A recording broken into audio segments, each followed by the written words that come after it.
ಉದ್ಯೋಗಾಕಾಂಕ್ಷಿಗಳ ನೋಂದಣಿ ಮಾಡ್ಕೋಬೇಕು ಅಂದರೆ ರಿಜಿಸ್ಟ್ರೇಷನ್ ಆಫ್ ಜಾಬ್ ಆಸ್ಪಿರೆಂಟ್ಸ್ ನಾವು ಆ್ಯಸ್ ಅ ಜಾಬ್ ಆಸ್ಪಿರೆಂಟ್ ಆಗಿ ಅದಕ್ಕೆ ಅಪ್ಲಿಕೇಶನ್ ಹಾಕ್ಕೊಂಡು ಅದಕ್ಕೊಂದು ರೆಫರೆನ್ಸ್ ಐ ಡಿ ಬರುತ್ತೆ. ಅದನ್ನ ತೊಗೊಂಡೋಗಿ ನಾವು ಅಪ್ಲಿಕೇಶನಲ್ಲಿ ಹಾಕಿದಾಗ ಮಾತ್ರ ಈ ಅಪ್ಲಿಕೇಶನ್ ಹಾಕೋಕ್ಕಾಗೋದು. ಬಿಕಾಸ್ ಇದೊಂದು ವೆರಿ ಇಂಪಾರ್ಟೆಂಟ್ ಪ್ರೋಸೆಸ್ ಇದೆ. ಸ್ಟೆಪ್ ಬೈ ಸ್ಟೆಪ್ಸ್ ಎಲ್ಲನೂ ಹೇಳ್ಕೊಡ್ತೀನಿ. ವಿದಿನ್ 5 ಮಿನಿಟ್ಸಲ್ಲಿ ಕವರ್ ಮಾಡ್ತೀನಿ.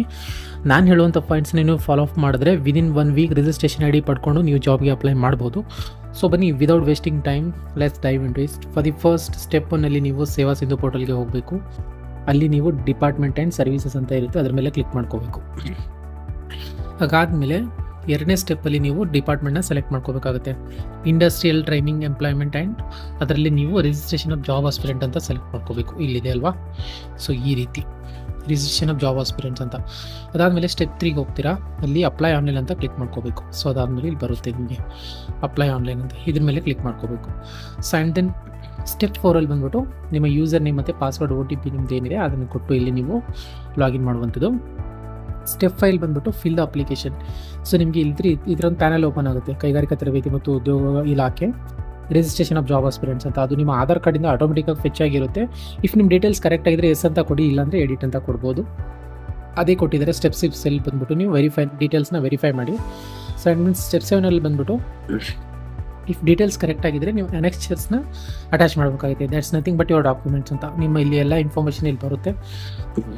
ಅದಾದಮೇಲೆ ನೀವು ಕ್ಲಿಕ್ ಆನ್ ಅಟ್ಯಾಚ್ಮೆಂಟ್ಸ್ ಮೇಲೆ ಅಂದರೆ ಅನೆಕ್ಸ್ಚರ್ಸ್ ಮೇಲೆ ಕ್ಲಿಕ್ ಮಾಡ್ಕೋಬೇಕಾಗುತ್ತೆ. ಅನೆಕ್ಸ್ಚರ್ ಅಂದರೆ ಅಟ್ಯಾಚ್ಮೆಂಟ್, ನಿಮ್ಮ documents, marks card, educational card documents, reservation certificate, experience ಇದೆ ಎಕ್ಸ್ಪೀರಿಯನ್ಸ್ ಸರ್ಟಿಫಿಕೇಟ್, ಪ್ಲೇಸ್ ಆಫ್ ಬರ್ತ್ಗೆ ನೀವು ಆಧಾರ್ ಕಾರ್ಡ್ ಅಪ್ಲೋಡ್ ಮಾಡ್ಬೋದು. ಸೊ ಈ ಥರ ನೀವು ಎಲ್ಲ ಡಾಕ್ಯುಮೆಂಟ್ಸ್ನ ಇದೆ ಇಲ್ಲಿ ತೋರಿಸಿರುವಂಥದ್ದು ಎಲ್ಲ ಡಾಕ್ಯುಮೆಂಟ್ಸ್ನ ಅಪ್ಲೈ ಮಾಡಬೇಕಾಗುತ್ತೆ. ಅದಾದಮೇಲೆ ಇಲ್ಲಿ ಸೇವ್ ಅನೆಕ್ಸ್ಚರ್ ಮೇಲೆ ಕ್ಲಿಕ್ ಮಾಡ್ಕೋಬೇಕು.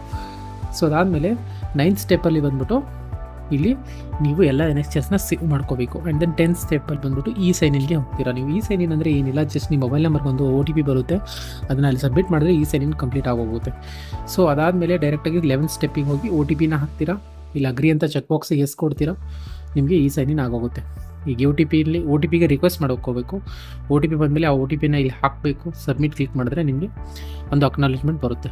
ಸೊ ಈ ಅಕ್ನಾಲೇಜ್ಮೆಂಟ್ ಬಂದ್ಬಿಟ್ಟು ನಿಮಗೆ ಅಪ್ಲಿಕೇಶನ್ ಹಾಕಿರೋದಾಗಿರುತ್ತೆ. ಇದಾದಮೇಲೆ ನೀವು ನಿಮ್ಮ ಸರ್ಟಿಫಿಕೇಟ್ ಬರಬೇಕಲ್ವಾ, ರಿಜಿಸ್ಟ್ರೇಷನ್ ಜಾಬ್ ಆಸ್ಪಿರೆಂಟ್ಸು, ಅದಕ್ಕೆ ನೀವು ಅಲ್ಲಿ ರಿಜಿಸ್ಟರ್ಡ್ ಯೂಸರ್ಸಲ್ಲಿ ಹೋಗಿ ಲಾಗಿನ್ ಆಗಬೇಕು. ಸೊ ಇಲ್ಲಿ ಬರುತ್ತಲ್ಲ ರಿಜಿಸ್ಟರ್ಡ್ ಲಾಗಿನ್ ಹೇರ್ ಅಂತ, ಅಲ್ಲಿ ಕ್ಲಿಕ್ ಮಾಡ್ಕೋಬೇಕು.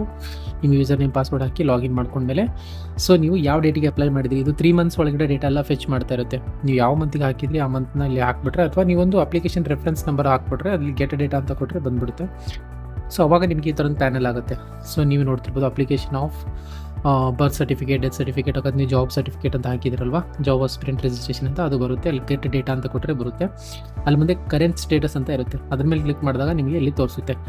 ಸೊ ಆ ಸ್ಟೇಟಸ್ ಏನಿದೆ, ಆ ಟಾಸ್ಕ್ ನೇಮೇನು, ಫಾರ್ಮ್ ಡೀಟೇಲ್ಸ್ ಏನಿದೆ, ಇಶ್ಯೂ ಡಾಕ್ಯುಮೆಂಟ್ಸ್ ಯಾವ ಥರ ಇತ್ತು, ಸ್ಟೇಟಸ್ ಏನಾಗಿದೆ, ರಿಮಾರ್ಕ್ ಏನಾಗಿದೆ, ಔಟ್ಪುಟ್ ಸರ್ಟಿಫಿಕೇಟ್ ಅಂದರೆ ಡೆಲಿವರಿ ಸ್ಟೇಜಲ್ಲಿದೆ, ಮುಂದೆ ವ್ಯೂ ಕ್ಲಿಕ್ ಮಾಡ್ಕೋಬೋದು ನೀವು.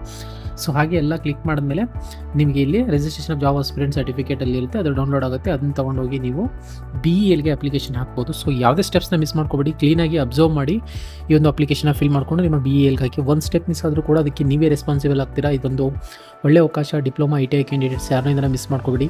ಸೊ ಈ ವಿಡಿಯೋ ನಿಮ್ಗೆ ಇಷ್ಟ ಆಗಿದೆ, ಈ ವಿಡಿಯೋ ಒಂದು ಲೈಕ್ ಮಾಡಿ, ಹಾಗೆ ನನ್ನ ಚಾನಲ್ಗೆ ಸಬ್ಸ್ಕ್ರೈಬ್ ಆಗಿ. Thanks for watching. ಇದೇ ಥರ ವಿಡಿಯೋಸ್ಗಾಗಿ ನನ್ನ ಚಾನಲ್ಗೆ ಸಬ್ಸ್ಕ್ರೈಬ್ ಆಗಿ.